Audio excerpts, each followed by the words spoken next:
महाराष्ट्राचे उपमुख्यमंत्री अजितदादा पवार यांचं विमान अपघातात निधन झालं आणि महाराष्ट्रासह संपूर्ण पवार कुटुंबावर मोठा आघात झाला. लाखो चाहते, विविध नेते मंडळ यांनी संपूर्ण पवार कुटुंब शोकाकुल होतं. आज अजित पवार यांचा राग सावरण्याचा विधी पार पडला. यावेळी संपूर्ण पवार कुटुंब भरलेल्या डोळ्यांनी दादांची राग पाहत होतं, तर दादांची दोन्ही मुलं, भाऊ व पुतणे दादांच्या अस्थी उचलत होतं. रोहित पवार काल अजित पवार यांना अग्नी देत असताना बाजूला हमसून रडत होते. अजितदादा अनंतात विलीन झाल्यानंतरही रोहित पवार हे अजितदादांच्या अस्थीकडे पाहत उशिरापर्यंत बसून राहिले होते. आज राग सावरल्यानंतर रोहित पवार यांच्या अश्रूंचा बांध फुटला आहे.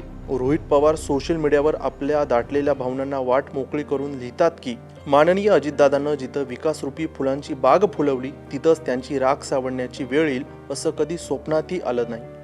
पण नियतीच्या क्रूर खेळापुढं कुणाचं काही चालत नाही. अजितदादांची ती दुर्दैवी बातमी आल्यापासून अद्यापपर्यंत डोकं सुन्न आहे. मन बर्फाप्रमाणे थिजलंय. काय झालं, कसं झालं, का झालं या विचाराचं मनातलं काहूर थांबत नाहीये.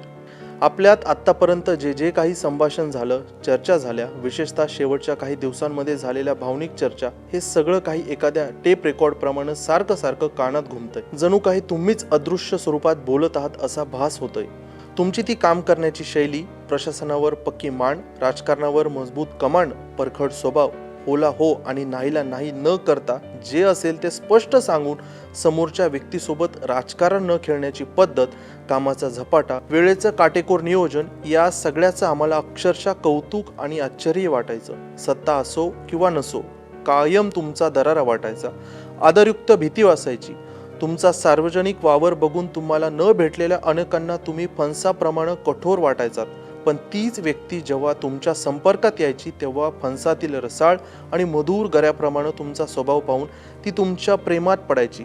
याचे आम्ही साक्षीदार आहोत. पण अचानक असं काय झालं? 2 दिवसांपूर्वी महाराष्ट्राचा गाडा हाकणारा, दररोज भेटणाऱ्या शेकडो माणसांना मदत करणारा, त्यांची कामं करणारा, पहाटेपासून रात्रीपर्यंत महाराष्ट्राच्या विकासाचाच ध्यास घेणारा, सामान्य माणसासाठी वाऱ्याच्या वेगानं ऊर फाटेस्तोवर धावणारा पहाडासारखा माणूस असा एका क्षणात कसा निघून जाऊ शकतो?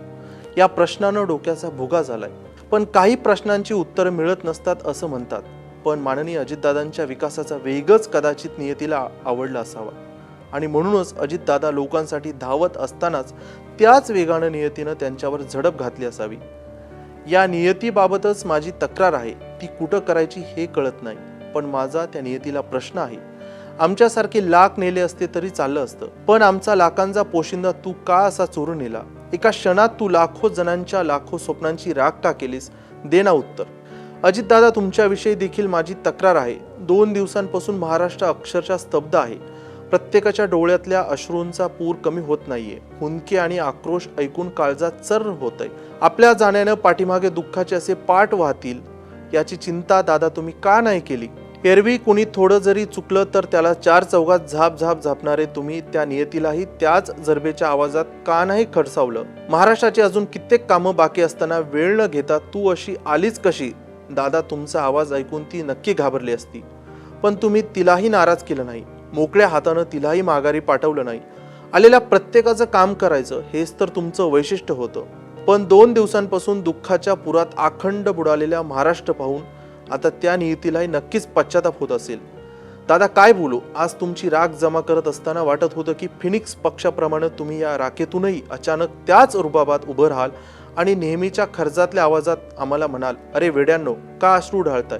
मी तुमची गंमत करत होतो. एखाद्या संकटाला सामोरं जाण्याची तुमची किती तयारी आहे हे मॉक ड्रिल प्रमाणे चेक करत होतो. आता उठा, कामाला लागा. महाराष्ट्रासाठी, इथल्या सामान्य माणसासाठी आपल्याला खूप काम करायचंय. चला, उशीर नका करू. दादा, कुठं हरवलात तुम्ही? तुम्हाला घट्ट मिठी मारायची. लव यू दादा.